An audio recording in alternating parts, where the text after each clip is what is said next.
Tuscaloosa, Alabama. The SEC Nation crew was on the University of Alabama's campus on Friday, ahead of Saturday's meeting between the Crimson Tide and Tennessee Vols.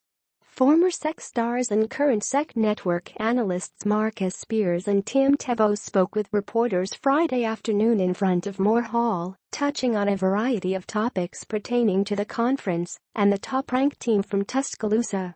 But one of the main topics both spoke at length about was Alabama quarterback Jalen Hurts. "I think he's improved greatly," Tebow said of Hurts. "I think he's a different player.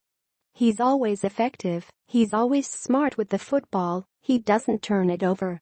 But I think now he's really able to hit those plays that just puts the dagger in a defense, and that's going to happen between year 1 and year 2. And I think he's improved as a passer. I think his patience has improved, his understanding of what the defense is trying to do against him, and at the same time, he's just very athletic." Through 7 games, Hurts has thrown for 1,025 yards on 82 of 130 passing, tossing 8 touchdowns and 1 interception. His 63.1% completion percentage ranks 5th in the SEC, and Hurts is quickly moving up the Alabama record books. But Spears, who played for Nick Saban at LSU, thinks Hurts' running ability is his most lethal weapon. The sophomore has rushed for 558 yards and 6 touchdowns on 79 carries, and his dual-threat ability is something Spears knows is an asset for the Tide. "I think the threat of Jalen creates a conundrum for a lot of defensive coordinators," Spears said. "You can't account for him.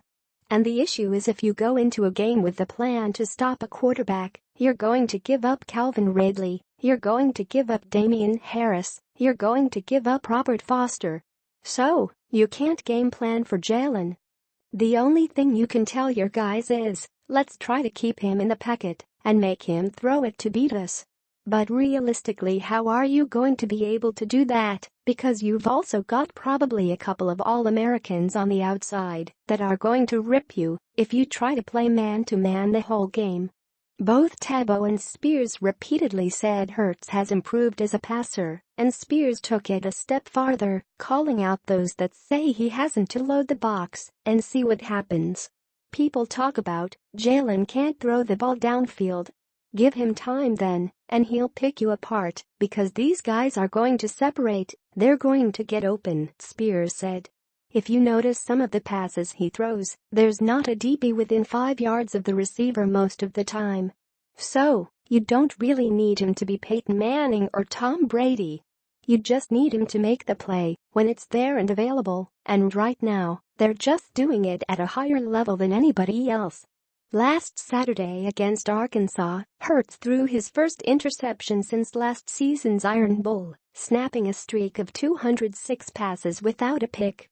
But keeping the ball out of the hands of the opposing team for 10 full games was an impressive feat, and the thing the 2007 Heisman Trophy winner admires most about Alabama's signal caller in his second year behind center.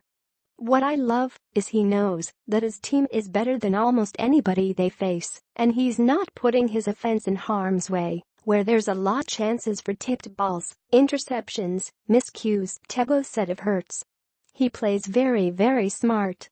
Airing live from 9 to 11 a.m. CT on the SEC network from Alabama's campus, SEC Nation will delve into the top storylines of SEC football before the Crimson Tide and Volunteers face off inside Bryant-Denny Stadium for a 2:30 p.m. CT kickoff on CBS.